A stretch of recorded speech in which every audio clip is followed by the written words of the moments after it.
nó khỏe luôn. Mà tôi có đói ngày nào đâu. Cái gì con cúng là tôi ôm có bát đi tôi xin con. Như vậy nghe thích quá không? Khoái quá không? Giờ chịu làm không? Làm tôi chứng minh liền bây giờ. Cái đó nào đó. Cái đó đâu có gì khó gì đâu. Cậu cái đầu mặc áo sư cô ôm có bát đi xin ăn.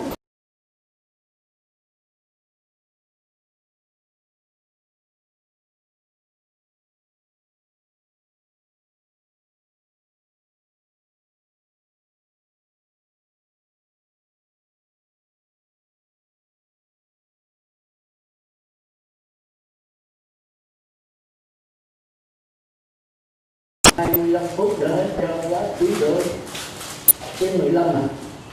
Đó thì chúng ta nên nhớ. Thì tôi nói về cái chuyển biến của vũ trụ và chuyển biến của con người mình. Thì từ cái niết bàn tịch tịnh là cái vùng hào quang rực rỡ, không có không gian, không có thời gian, không có hình cũng không có tướng. Ở đây tôi muốn nói cái thời gian đó là cái hình nha, còn cái không gian là cái tướng.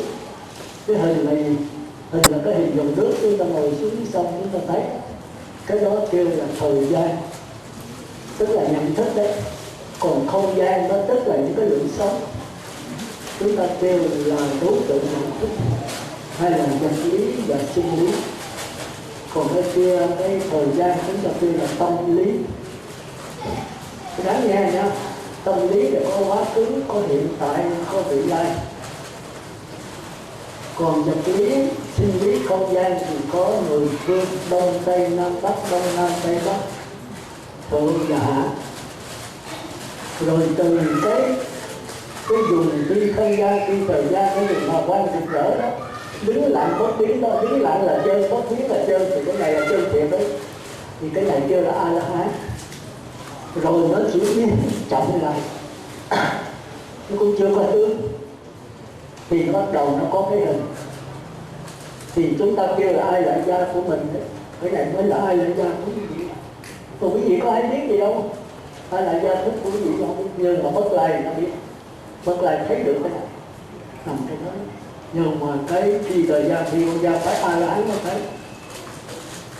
Nhưng mà trong cái lại gia quý vị phức tạp nha.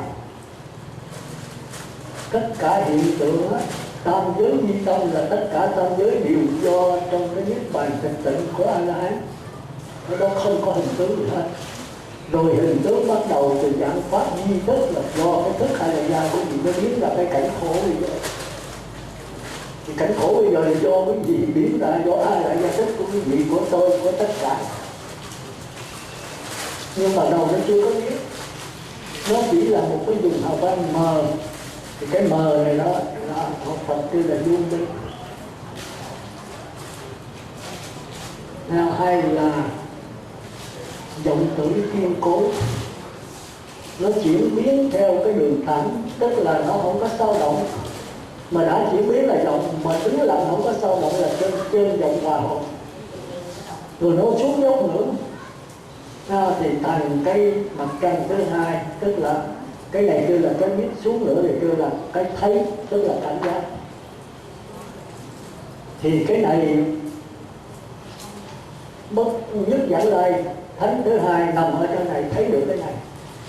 Rồi nó xuống dốc nữa, nó xuống cấp nữa thành mặt trăng thứ ba là có hình rõ rệt, mất cái hào quang. Cái thứ hai là có lúc hào quang, có lúc có hình. Hào quang là không hình không tướng nha. Thành ra mặt trăng thiệt đó là hào quang không hình không tướng. Chỗ sanh ra tất cả dạng vật chúng sinh và các pháp. Thành ra tất cả dạng vật chúng ta chỉ là cái dùng hào quang. Khoa học kêu là năng lượng. Khoa học bây giờ đụng tới đạo Phật, có tội là chấp nhận đạo Phật. Đạo Phật là đúng. Hồi xưa thì sắc bất dị không, không bất dị sắc, sắc tức dị không, không tức dị sắc. Khoa học nói giống. Vật chất tức tinh thần tức vật chất chẳng khác gì tinh thần. Tôi đưa cái bàn tay này, tôi dùng cái tinh thần, năng lực của tôi, cái thức tôi niệm chú ngồi trên bàn tay, tôi có ổn vậy. Khoa học nói vô. Nhưng mà qua bên Pháp kia, bên Ấn Độ thì mấy nhà Ấn Độ, mấy nhà Pháp kia làm được. Tôi chưa làm được, mà tôi không tu cái đó. Tập trung kỹ, mạnh lâu sâu, Niệm Phật đến từ 1 tới 10 niệm Phật khỏi đến khỏi cần được chìm đắm ra khỏi trạng thái chìm đắm, mà nếu tôi hướng tâm tôi có thể làm được. Tôi làm được để làm cái gì? Rồi chết đâu? Chết như thường, lúc là thiếu như thường, tôi chỉ có nó uống. Thì cái đây có thể qua trí tuệ. Trí tuệ là không còn sống chết nữa, là dừng ở đây là ngu. Phạm giới các thủ. Như cái ông gì đó, ông ngồi trên bên bờ sông Hàn, tôi 40 năm. Ông tụ trú một cái là ông ngồi trên mặt nước về, ông lấy cái tay bơi là ông đi qua tuốt bên kia sông. Rồi ông trở lại trên mặt nước không chìm. Trước sự thán phục của đệ tử Phật. Đệ tử Phật cười. Nói cái ông tới, ông tu bao lâu rồi? Nó 40 năm. 40 năm mà được có vậy. Ta khỏi giờ phút nào hết, ta chỉ cần 2 đồng xu là ta đưa cho ông lấy đồ là ông đưa cho ông bệnh. Ông chết không? Ông nó có đó tôi không rành. Không rành thì chết, đến để sống chết là những điều quan trọng. Ông có thần thông, ông chết ông mang theo không? Tôi cũng không biết. Chết chưa? Có như quý vị bây giờ sợ vấn đề là hồi năm qua vấn đề tận thế, mà quý vị không biết tận thế là cái gì đâu. Rồi cái gì còn lại? Rồi không tận thế mình chết không? Mình có thể làm chủ lấy con người mình, muốn chết đi đâu chết được không? Muốn sanh về cõi trời được không? Mình muốn tránh muốn đường ác được không? Mình muốn đường đầu thai nữa, đường tái sanh được không? Những câu hỏi này Đức Thái tử Siddhartha đã tìm ra, đã trả lời trong kinh rồi. Tại sao người ta tìm sống mình không đi? Hồi xưa Ngài khổ cực, Ngài tự tìm lấy, Ngài để lại kinh điển. Bây giờ mình chỉ theo cái đường dấu vết của Ngài, mình đi đó có gì đâu. Một kinh điển làm sao có thì giờ coi xứ, một con ngu si làm con có hiểu được. Thì nhờ các nhà sư, biết nhà sư nào bây giờ nó khổ cho nó. Mà nếu tâm thành lớn, nên mình cảm thì phải ứng tốt. Cái cuộc sống này là cuộc sống nhân duyên, cuộc sống cảm là ứng. Thì mình cái tâm thành mình cầu mong hoài, thì tất nhiên nếu một thánh nhân sẽ đến với mình. Cái ngồi đó mà khóc. Tôi cầu giái Phật Thích Ca, Phật Thích Ca, Quan Âm thì tôi gặp những vị chân sư. Nếu mình cầu giái thì mà thành tâm đó thì những vị chân sư đến với mình. Chứ bây giờ biết tìm Ngài ở đâu? Mình nói tới mình làm sao biết gì đó là chân sư? Thì Đức Phật có nói rồi, giới định và tuệ. Coi vị chân sư, mình sống vị chân sư đó chừng 1 tháng, 2 tháng thì ló ra hết. Vị chân sư có đủ 10 giới hay không? Có giới đến tiền bạc vàng của quý đồ trang sức không? Có ăn 6 giờ từ quá nọ đến nọ mai, có ăn chay không? Hay là ăn mặn? Một ngày 3-4 bữa không?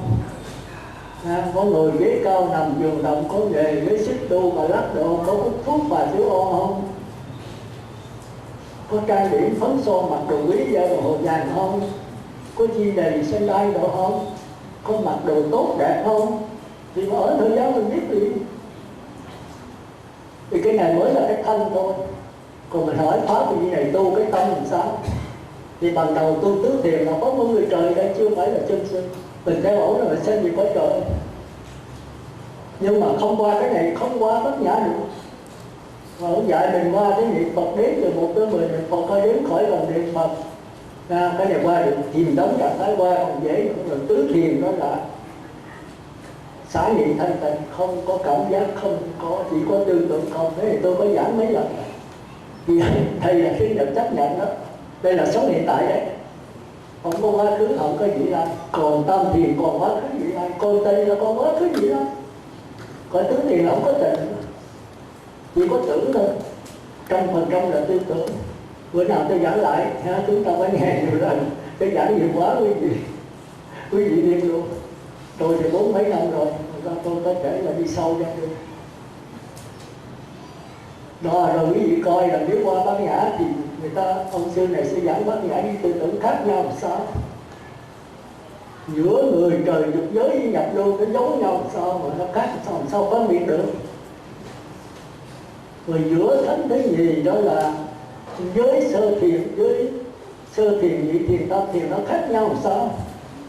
Rồi giữa 6 tới 3 với tứ thiền, sắc giới thì cứ không khác nhau làm sao? Thì vị sư là phải phân biệt cho ở đây là chân sư. Không đắc không biết.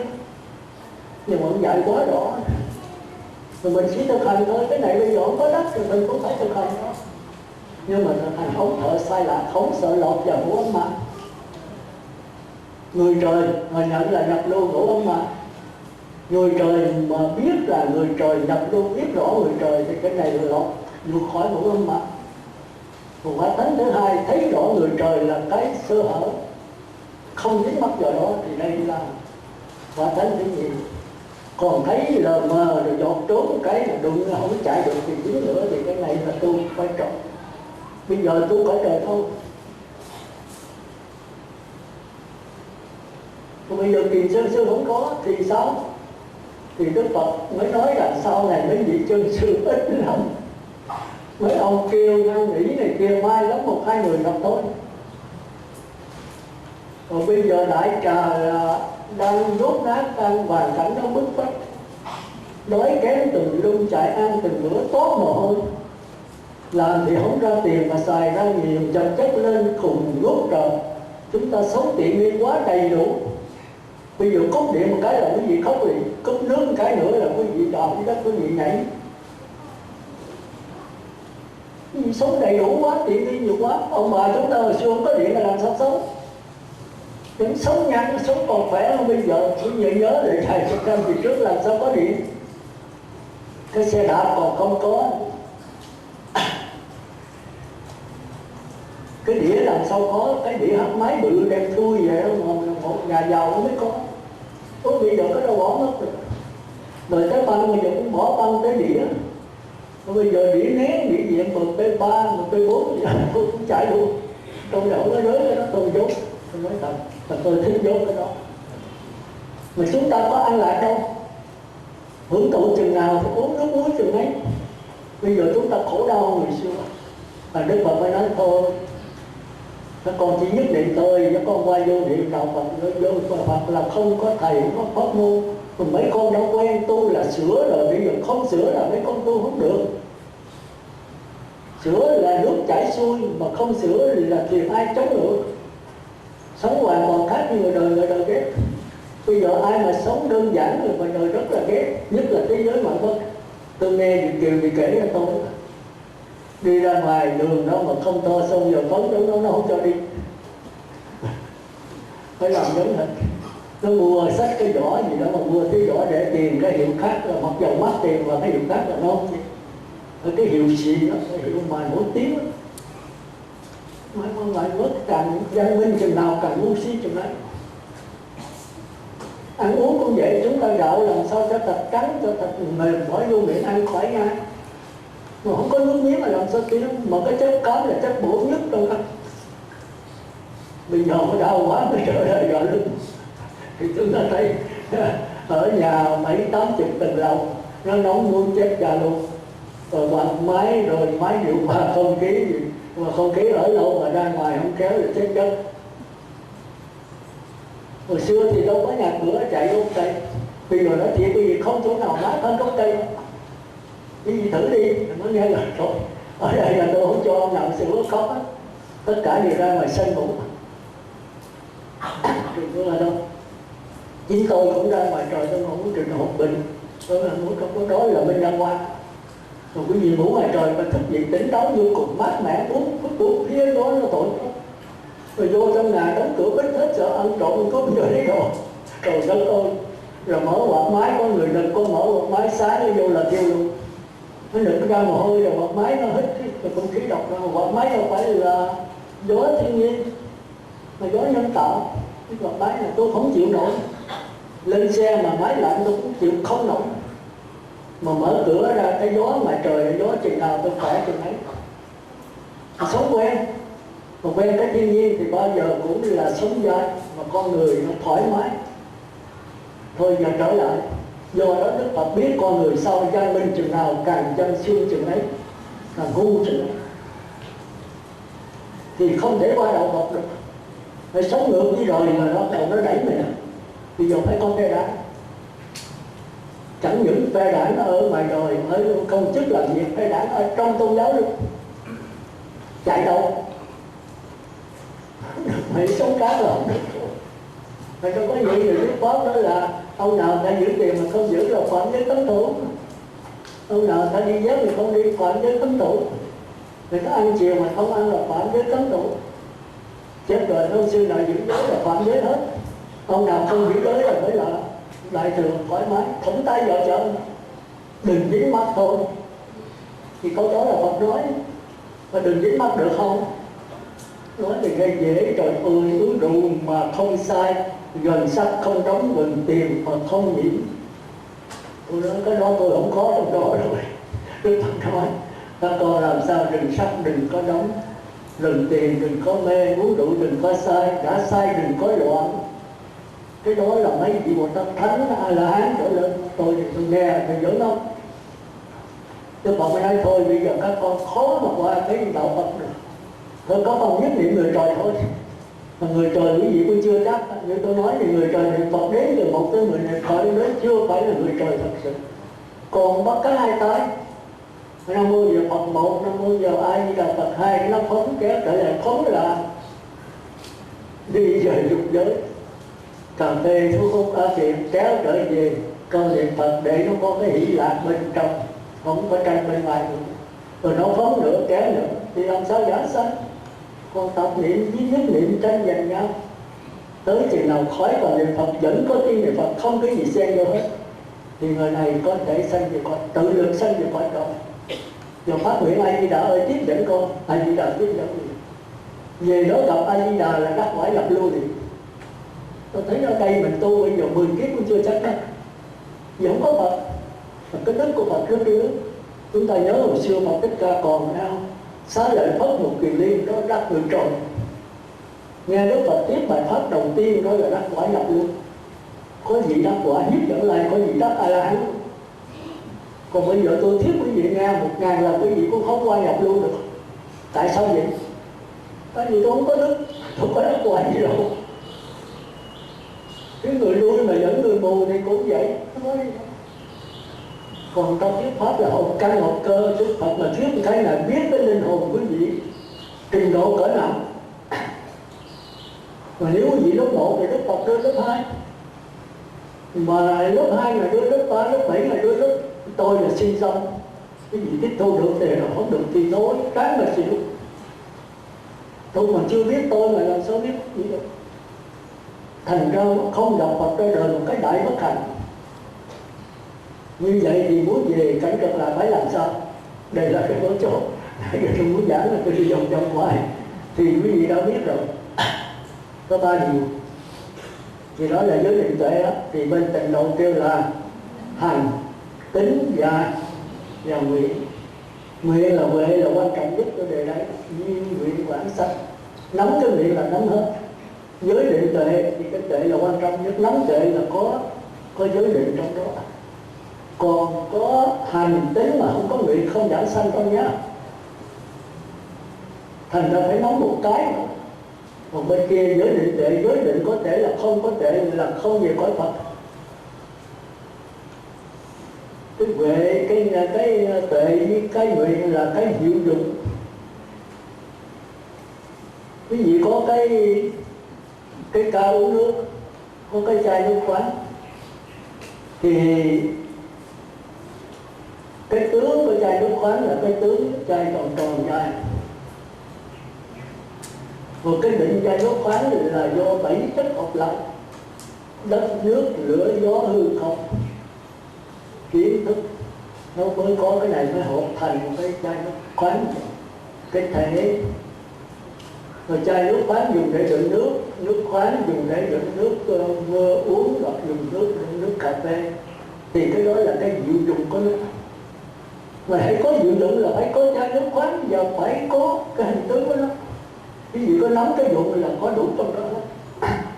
Rồi quý vị nắm cái hình tướng chai nước khoáng mà nó không đựng gì được hết là không được. Chai nước khoáng trong động. Rồi quý vị cứ kể 7 chất nó là cái chai này mà cái đất, nước, lửa, gió nó hợp lai do chỉ nghệ do công mà không có diệu dụng thì cũng kể như bỏ. Rồi tôi nói sơ thôi ha. Thành ra cuối cùng cái nguyện là quyết định cho vấn đề làm sao. Nguyện là mong cầu gì thế giới cực lạc. Mà mong cầu nếu tôi không tin thế giới cực lạc thì mong cầu làm cái gì? Mà tôi tin có thế giới cực lạc mà tôi không thực hành tôi không niệm Phật gì hết, thì tính đấy nguyện để làm cái gì? Chẳng hạn như bây giờ quý vị có người mẹ mà quý vị thương nhất, vì cái ân nghĩa đối với con rất là sâu dày, con rất kính mẹ, mẹ thương con, lo con từng chút. Con hồi nhỏ bệnh hoạn vô cùng, mẹ nuôi tới lớn vậy đó. Bây giờ con tha thiết làm sao gặp mẹ, con phát nguyện làm sao bất cứ gian nào con cũng phải gặp mẹ. Con ngồi đó con không đi lo cái gì hết, về con phải được không? Nó có được. Cái nguyện là cái quan trọng, nhưng mà muốn nguyện gặp mẹ thì cứ phải có số tiền, phải đi mua vé máy bay, phải đăng ký, phải biết cái thủ tục, rồi phải phát điện của mình coi mẹ còn ở bên đâu, ở chỗ nào. Thì phải có niềm tin là chắc chắn mẹ mình ở tại tiểu bang nào. Thì cái đó là tính. Hành là gì? Là phải có tiền bạc, có cách thức đi mua vé này kia, là cái đó là cái hành, thực hành. Này có hành mà có tính nữa thì tất nhiên cái nguyện này thành công. Tôi nguyện ngồi đó, tôi nguyện về gặp mẹ, tôi nguyện về gặp mẹ, cái nguyện hoài mà về hỏi tôi chịu thua. Ai chỉ là ơi tiếp dẫn tôi không niệm Phật, tôi không biết đi con bảo thọ trì năm giới ăn chay gì hết. Ai Di Đà cứu tôi, cứu Ai Di Đà không linh nha. Chúng ta bây giờ vậy đã chờ chết bãi sủi, tôi có tiểu đó thì chết thôi. Nó thành ra từ nay ha, nên nhớ ha, thì tôi đã có giảng rồi. Vậy thì cái cõi đời này nó có đội lông qua, nó có nổ sẹt, có bể chết hết cũng không sao. Vì mình không cãi được cái cộng nghiệp, định lực mình yếu quá. Nếu định lực quý vị mạnh, do quý vị có làm vua chẳng hạn, thì phước báo quý vị có thể khuyên dân, năn nỉ dân ăn chay đi, thọ năm giới đi. Rồi ông vua phải ăn chay trước, ngài phải ăn chay trường, ăn chay ngọ. Ngài phải sống đơn giản, thiếu dục tri túc. Thì ngài nói thì dân nó nghe. Nếu dân của ngài mà 1 tỷ đó, thì 1 tỷ người tu thì cái thế giới này không bao giờ nổ được. Còn mình là cái phước báo có một chút béo mà mình chưa chắc mình làm được, mình phải lo sùm. Gán đi bà, gán đừng vô quả địa cầu nổ nha. 21 tháng 12 gì đó ha, mà tôi không tu gì hết, với bà tu đi, tu thế tôi luôn. Được không? Mình nói đúng. Muốn khuyên người ta cái gì mình phải thực hành trước. Tôi khuyên quý vị khi nghe tôi là tôi khuyên quý vị ăn 10 ngày chay, tôi phải chay ngọt. Tôi khuyên quý vị đừng tham tiền, đừng tranh giành tiền bạc với cha mẹ, với anh em, với vợ chồng. Tôi không có cách làm nào hết. Thì quý vị đâu có sợ tôi mà quý vị kính tôi. Quý vị do cái kính đó quý vị làm với cái niềm tin đó. Thành ra quý vị muốn cho thế giới này đi trở về với mình trước đi. Mình yên rồi thì thế giới đi, tôi bảo đảm như thế. Thì tâm tịnh tức Phật độ tịnh. Có đó mà la trời nó sợ gió thì cầu nổ. Mà thứ dụ bây giờ quý vị làm không được, tôi cầu nó nổ thì quý vị cũng chết thôi. Bây giờ không chết thì sao, nó cũng chết. Nhưng mà quý vị có cái niềm tin cực lạc thì người chết xuống địa ngục ngạ quỷ, người chết sanh về cõi trời, quý vị chết sanh về cực lạc. Xuống không? Bây giờ chết liền, bây giờ về cực lạc tôi xin chết liền. Tôi nói thì cái chết sống đâu có quan trọng gì, mình đâu có chết. Chết sanh thân cho cái linh hồn mình nó cứ mang đủ thân đó. Thì bây giờ nó thân, cái thân qua xe không xuống đâu. Còn phải đi cầu nó nổ chết một số thôi. Thì số nào ác thì cái nghiệp đó là phải đi. Thì tôi thường nói một chiếc xe 50 người mà xuống dưới sông chết hết không? Chưa chắc. Có khi có 30 người chết liền, còn 10 người gãy tay gãy chân. Có thể có 10 người không hề hấn gì hết. Tại sao vậy? Phật Quan Âm cứu hả? Có Quan Âm không? Vì phải biết nói có Quan Âm là sai, mà nói không có Quan Âm là trật. Quan Âm là ai? Quan Âm chỉ cảm tới, mà mình đấy cảm thì Ngài phải ứng tới. Mà nếu Ngài không ứng là tại mình không cảm. Mình cảm mạnh thì Ngài ứng mạnh, mà cảm gì vừa thì Ngài ứng vừa, Ngài cảm yếu này ứng yếu, mình không cảm thì Ngài không ứng. Thì cái lỗi ở ai? Thành là cuối cùng mình vẫn là tránh. Quý vị đừng cầu mong ai hết. Cầu mong mà không nhất định, không kết quả cái gì hết. Bất cứ làm một cái gì mà quý vị nhất định rồi quý vị làm thì thành công hết, tôi bỏ đầu. Mà làm sao nhất định sự cái này khó, tôi đã giảng rồi. Quý vị đây có ai mà khỏi cần niệm Phật, có tiếng niệm Phật chưa? Khi nhớ tới A Di Đà thì có tiếng A Di Đà nó phát hiện ra. Rồi quý vị nhớ nghĩ tưởng tống nó vô, nó tràn ra, thì tống vô nó tràn ra, không có tư tưởng nào xen vô được hết. Đây là nhất niệm. Đó vậy là một tiếng là tiếng 45 phút. Thường tiếng giảng một tiếng rưỡi mà giờ tiếng 45 phút. Thì quý vị thấy thoải mái rồi ha. Cuối cùng của tôi là cái giờ thế giới, không phải Việt Nam không, mà đang xôn xao vì số hội Đông Hoa.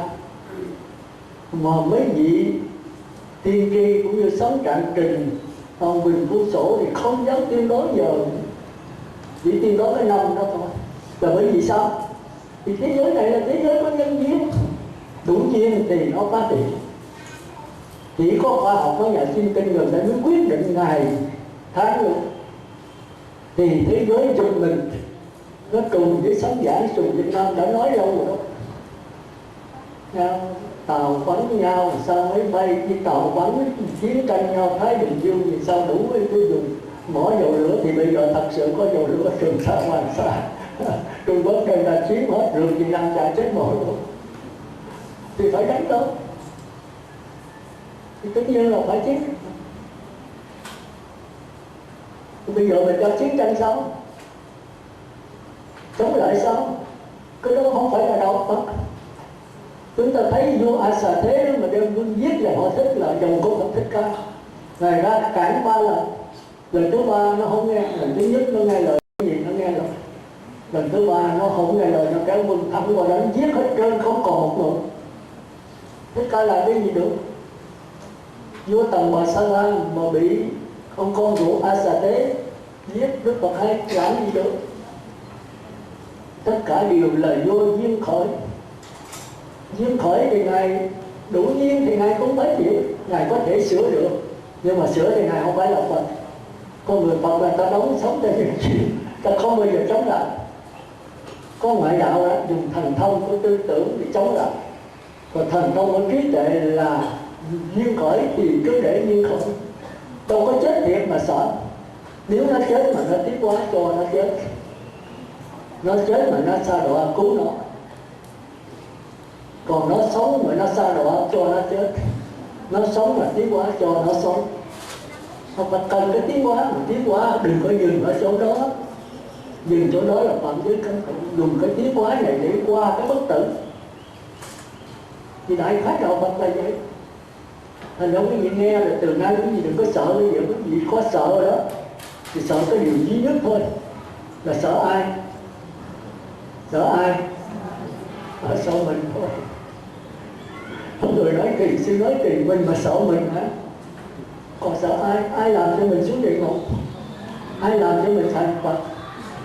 Có ông Thiên Chúa, Đức Chúa Trời nào mà dọa quý vị không có, tôi chịu tội hết. Không công an nào bắt quý vị nếu quý vị không phạm tội gì hết. Nếu có là tiền kiếp. Thì nhân quả hồi xưa thì bây giờ phải hưởng. Bây giờ cải sửa đừng gian nữa.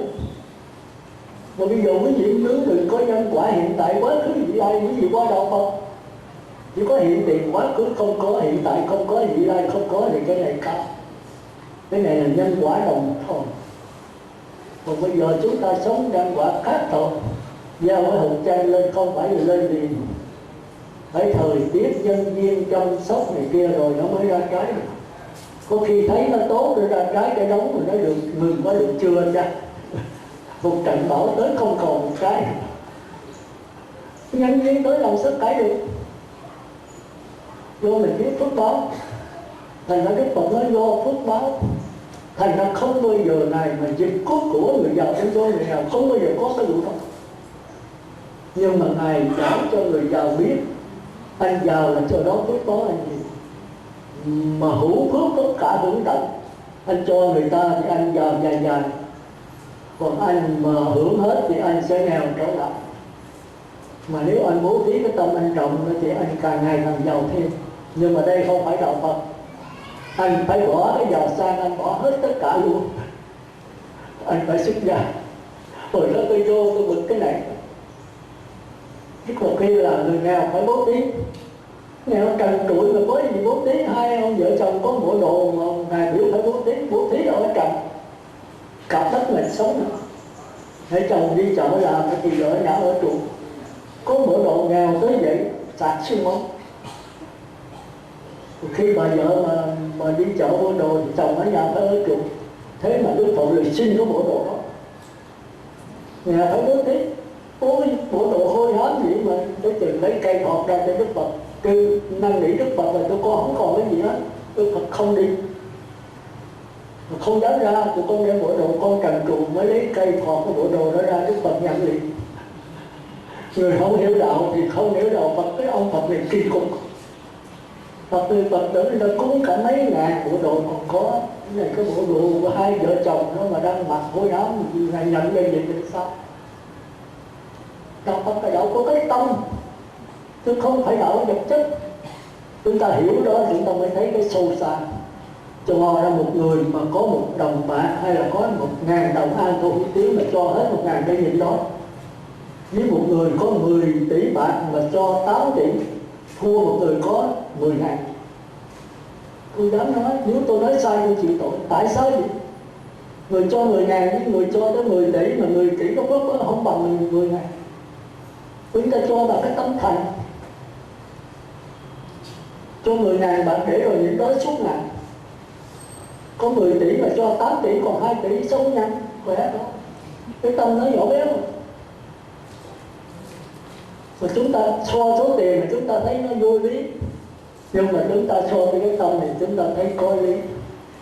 Người ta hiểu ra đạo Phật từ sau đây là đạo Phật của tâm. Nghĩa là của nhận thức, của cái sự cởi mở, của cái sự rộng rãi từ bi hỷ xã, chứ không phải của cái sự bỏng sẻ.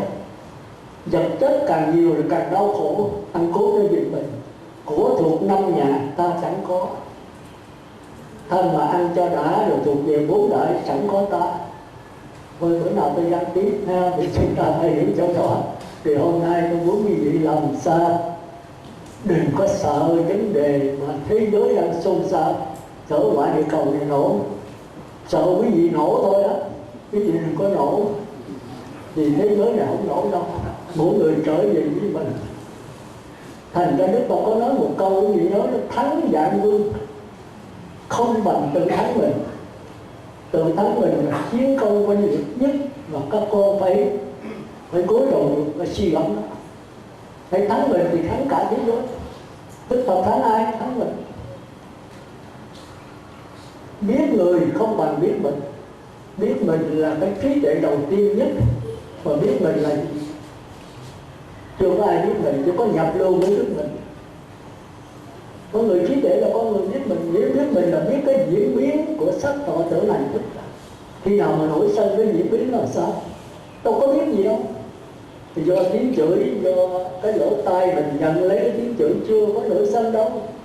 Rồi cái màng nhĩ rung động và dây thần kinh tính giác mới tiếp xúc, mới bắt đầu phân biệt, rồi mới tiếng chửi tột quá. Cũng chưa có sân đâu, đưa lên trên ốc. Cái tư tưởng của mình phân biệt là nó chửi mình là nó, người ta sẽ chế nhạo mình đó. Bây giờ mình tìm cách trả thù nó rồi bắt đầu từ đây. Cái nguyên nhân của luân hồi sinh tử là do anh tư tưởng này. Mà nếu chúng ta không hiểu rõ luân hồi thì trả thù. Còn thấy nó sáng tỏ, thấy rõ ràng nó thì không dính mắc vào nó. Nói chửi thì chửi mà đâu có thiệt. Thì tỉnh quen nghe tiếng chửi, nghe con người bị chửi. Tiếng chửi là gì?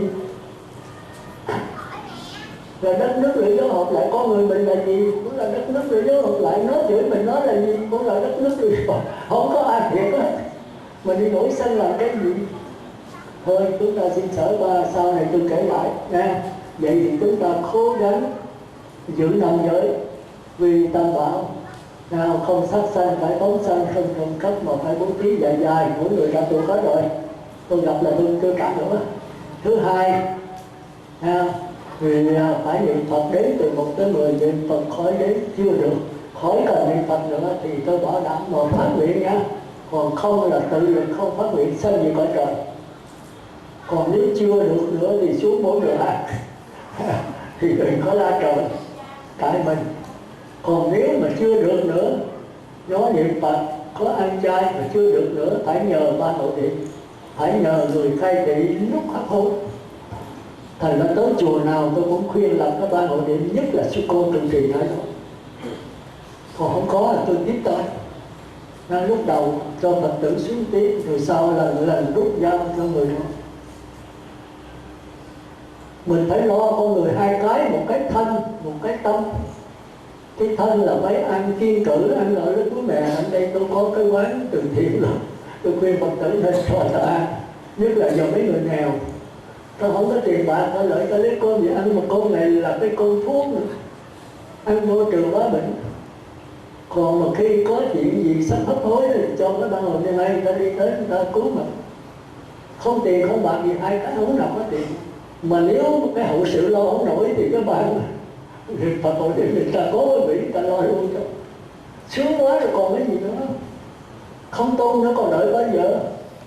Nếu đạp niệm dẫn giảng sanh, nếu lúc chết mà niệm niệm nhớ Phật, nghĩ Phật, chí một cái sát na cuối cùng hết luôn không thở ra, thì cái đó là cái ông mà khai thị đó là phải nhắc, đừng cho mê. Anh có niệm Phật không? Mà nếu có anh gật đầu, anh mỉm cười, anh chớp mắt. Còn nếu mỉm cười là giảng sanh cao là thượng sanh, còn nếu gật đầu là trung sanh và chớp mắt là hạ sanh, còn mê man thì hên xui.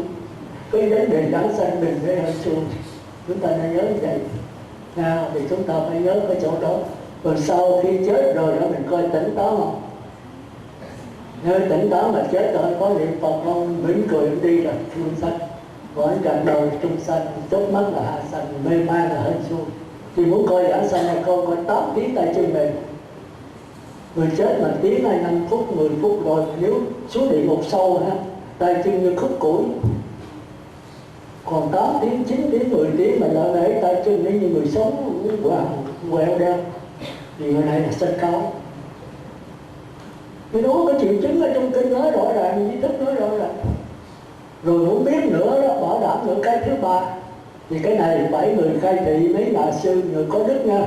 Với người nhậu nhẹ mà có cái tư tưởng ác đừng cho gần người chết chưa chết đâu. 8 tiếng mới chết. Rồi khi 8 tiếng chết là cái linh hồn ra khỏi thể xác hẳn rồi đó. Còn mà 8 tiếng thì cái xác thân mắt tay mũi lưỡi chết mà dây thần kinh chưa đứt đâu, còn cảm giác. Thành ra đừng có đờ, thấy mà 8 tiếng rồi thì rồi. Thì bây giờ là trên đỉnh đầu thì bậc thánh. Còn cái trái này đó là thượng sanh, còn cái mặt là trung sanh, còn cái ngực là hạ sanh. Hết rồi. Cái bụng là ngạ quỷ, cái chân là súc sanh, cái bàn chân là địa ngục. Cái đó từ cái bụng trở xuống, hết từ cái ngực trở lên là bảo đảm. Thì ba cái này rồi vô là thiêu có xá lợi bảo đảm rồi.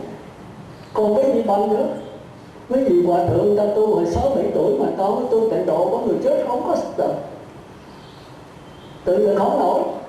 Thời buổi này làm sao tự lực? Phải nhờ tha lực thôi. Mà tự lực cái gì nhất niệm mà không nổi, nhờ ba ngồi niệm. Cái dễ như vậy mà không chịu tu nữa thì sao? Thành ra tôi nói gì được là tôi tiến không có là tôi nhậm xuống sụp đó. Tôi nói vậy. Thời Phật Pháp thì chỉ còn pháp môn này là dễ dàng thù thắng nhất. Vô niệm làm không nổi thì Đức Phật cho nhất niệm. Nhất niệm làm không nổi thì tập niệm Đức Phật nhờ cái ba ngộ niệm. Còn những cái đức người ta lớn lắm nha. Một người giữ 5 giới trong Đức Phật nói đó, một giới 36 vị thần không nổi. Thì 5 giới 180 vị mà 30-40 người nữa thì giảng sanh chắc chắn. Ví dụ ở Vĩnh Châu ở ông Thiện Nam 70-80 người mà trong thôn quê mà rất thành thật. Cuối cùng xá lợi mấy ngàn hộ mà trên đỉnh nhóm có nói là chính tôi tôi rợ, chứ không phải là tôi nghe. Người ta có đủ thiện căn phước đức nhân gì. Thành ra không thể độ không nói được. Thế do cái tiền kiếp của mình, phước báo của mình. Thôi vậy thì trước khi dứt lời một lần nữa thì quý vị đừng có lo. Quý vị nhà có mạng có truyền hình, bây giờ cái đó xôn xao cả thế giới. Bây giờ chính phủ không cấm được, vì là kêu bạn vô hội nhập quốc tế, ai cũng biết hết, rồi phải chịu thôi. Mà quý vị là Phật tử mà quý vị lo là quý vị dạy không phải người con Phật mà là con trời. Quý vị lo quý vị đi, tôi bảo đảm. Thì chút sau quý vị cũng chết. Mà quý vị có siêu hay không quý vị coi ngay bây giờ. Nếu bây giờ quý vị siêu, tôi bảo đảm chết không bao giờ đọa được. Ví dụ quý vị ghiền tịnh xá, ghiền A Di Đà, quý vị chết vì A Di Đà, vì cái gì dính cái đấy. Còn quý vị không ghiền A Di Đà, không ghiền gì hết, để quý vị là Phật. Quý vị không sanh gì đâu, trở về cái yên lặng. Rồi quý vị muốn mang thân gì thì má, đó là thân thị hiện. Thôi vậy là đủ ha. Vậy thì tới tôi giảng lại. Tôi thấy vậy thì trước khi dứt lời, một lần nữa tôi cũng chứng minh cho cái ngày sớm bác cũng có cần bố trí, và cũng như là cầu cho hương linh của hai người trai tăng, là cho bà Lương Thị Thì pháp danh Tâm Hiền hưởng thọ 75 tuổi, và cầu siêu Trần Danh Ngô hưởng thọ 74 tuổi, mất ngày 9 tháng 8, và Lý Thị Thảnh thọ 82 tuổi, mất ngày 12 tháng 10 âm lịch, cũng như toàn thể quý vị và toàn thể pháp giới chúng sanh đều chống giảng sanh cực lạc và thành Phật đạo. Nam mô